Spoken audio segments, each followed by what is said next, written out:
nhiều chai này nhiều béo có một trà đâu đó là chai với đá ra thon nữa đây à ôi chà mất trâu tròn chế cho bánh nua đâu chè có chèm trâu trâu bảo cú chè thử có được ký về mó chọn mộng lậu rồi có một bánh à cho là không nuôi vậy các bạn cho một ký thì cái ký tao thấy tôi không có ai nọ kì ký tao kìa mà tuổi cho tới một câu rồi thôi cho con số cá lần chứ hay nói là nha tiêu thầy rồi có chị ta câu vô có chị là cá muốn thầy cho một tổ thì ôi trà anh chị nói chị khỏi là tao à chứ nhưng mà thay đua rồi cháu phải không có gì á nhà đi cho muốn cả đến nào mà lợi chị chua có thì bên nội á chị là chế nhà đi bên nội chế nhà đi xuống cửa là mi cả lợi chế đi xuống cửa là xí thì xí bóng chế bóng xí bên nội vẫn chế cái à sợ cho rồi cho có đấy cái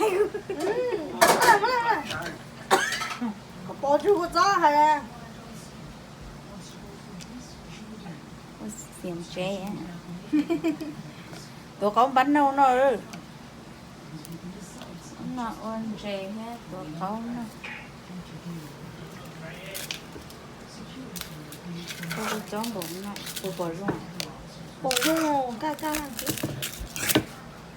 lo xin nó mà nó tổ cái tôi có chọn bánh có bánh đâu nó sao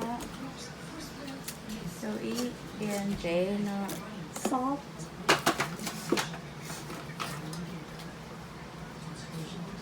sugar or other stuff bên nọ nhưng nhiều nó bên nọ cho bên nọ do tiền lúc cái cho cái sugar đó bên chị nhà cái gì để bên chị cho sugar cái tôi có nó chị của chuyên nhà cá gì đó thế của cho nhiều chuyên nhà nó cá gì để bé nó cắn trẻ sớm nó đôi lên sủa trống về lấy nó tụi con chó lư kia đưa sủa trống về lấy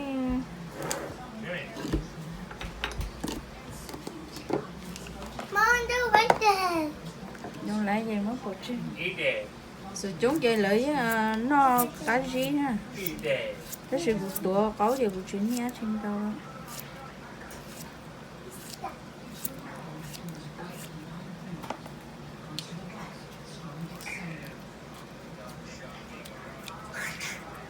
để xem đi chết đó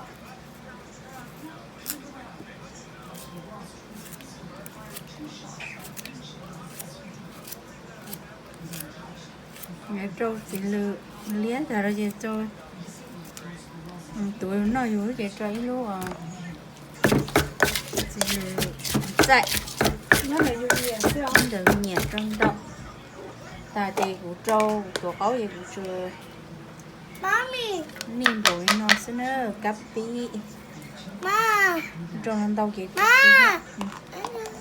ma nhớ này thấy nhiều nó cắt pin đâu là cắt pin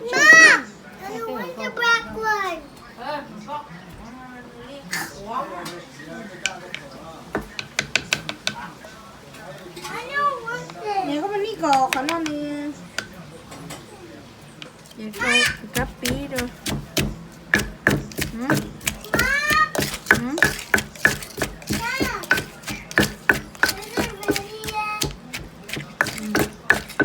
cái này mới hiểu không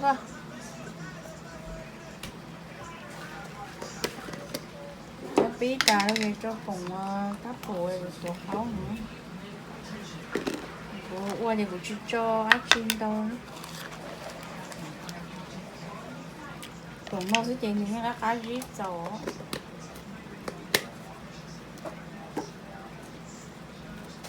cái áp tử nó chơi cho cùng có chỉ mua là gọi là bên nói hết bỏ đấy có trong đồng tràn cho cùng cô mắc khả mà cái đầu cuốn đi tận đó cho phụ nó thôi đấy còn sao à tả thì nó tốt đi để xem thì nó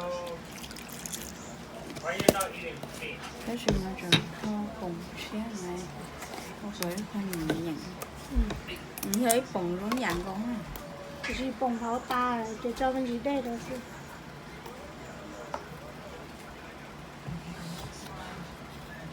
mấy dạng đôi làm chè có Nào, đâu yon chè đó. nhưng mà đôi làm chè chứ không đâu cái mắc khả nó thiết li cái mắc khả nó nữa thiết li chữ hoa cái mấy kho xuống nhà đi có rễ này cho nên mà nếu một món nó tan thô rồi No honey, no. wow nó thiết cá Nhưng mà thấy dụ nhiều nó có khấu kìa cho tao nhiều nó chơi kìa cho chứ xí. nó mà đôi làm chè Nhà có nhiều củ sầu này nó có nhiều củ sầu này Cheat nhiều right? khó à. Sao mà nó sao à? No. Too much sugar. No eating. là tả hết Ví dụ đôi bồng này con. You want this?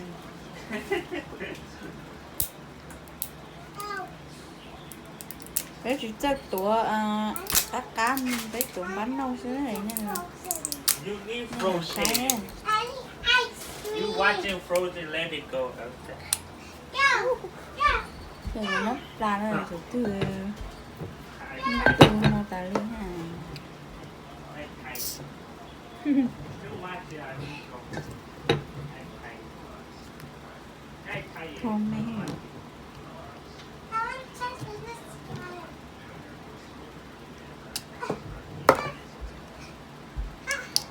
I'm bigger.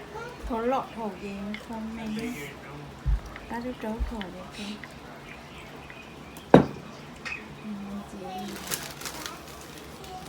Thì mới lại có lần trâu sau. cùng chó này nó đó I'm bigger. nó mà tụi có các cá hả I'm bigger.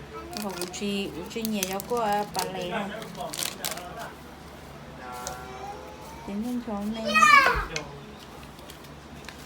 How about that? thì trò cá vậy trâu để nó thế để đôi là phải coi rồi sao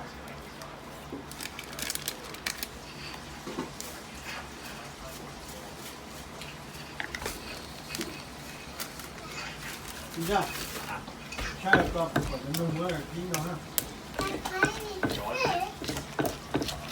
cái này áo nó xưa nung nè đâu có chừng mới bo từ đâu lúc chết gì nhưng mà mới là về lúc cho con nung nè chiều xa cái cục cá cá cười số cá gì vậy vâng à Bird. What? There you go. chú bảo tiền của anh chùa Cái này nổi nó già quên đấy cái Chứ mà vô đâu cho tay Đó. đâu mà cho. hả vâng à nhớ hộ không hả Go một down. người đâu vô chiều xa chú Go chùa down mà there. đâu có tao chỉ lừa nó rồi bớt thơm Cho á cả tao mà. rồi tí đâu tuổi này cái này của nó cái này của nó bơi à muốn chỗ cái tan chua mà rồi tan cho Ồ, cái tí sầu tuổi sao? Tí sầu tuổi kia cho cả tao thôi. nó cao là rồi chú cá có thả theo cái điều bình nào Thì bé ít sầu tuổi chứ giờ bé cho cả tao không như thế này tuổi này nó thì cháu là cả tao nè. rồi con bánh nâu nâu xuống đó cho các trâu vợ khủng nên gì chớ I see that. There's a pink one. Yeah.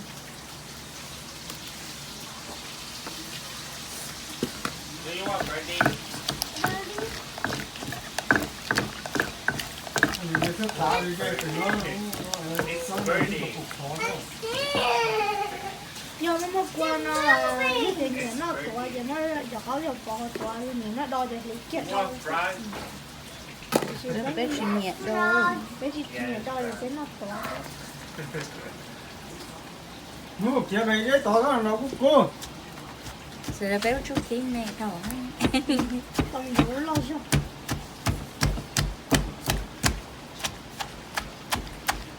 Do it.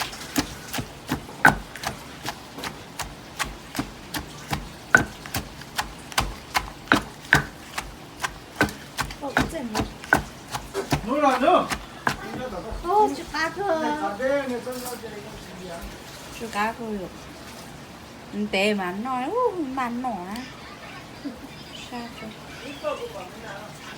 Hôm nay cũng thay cái nọ. này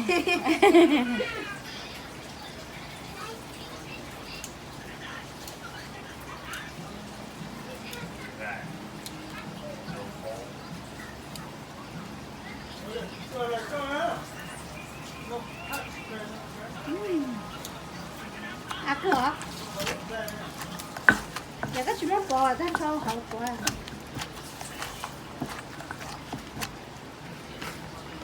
Còn như cha là mai.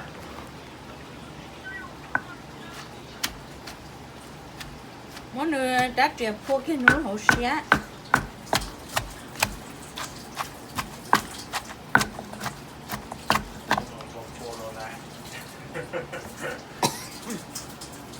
biết tuổi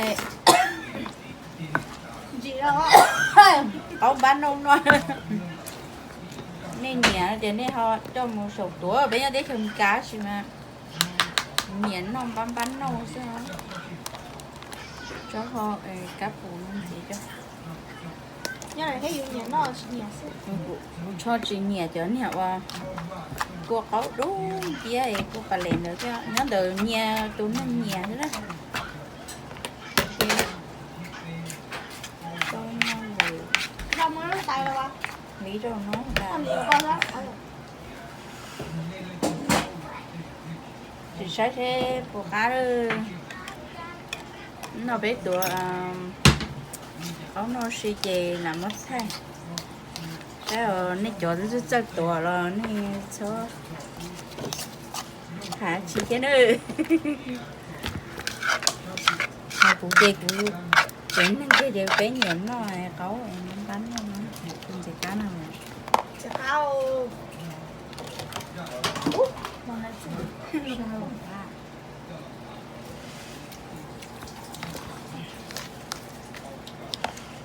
chỉ sai lửa Cá đâu.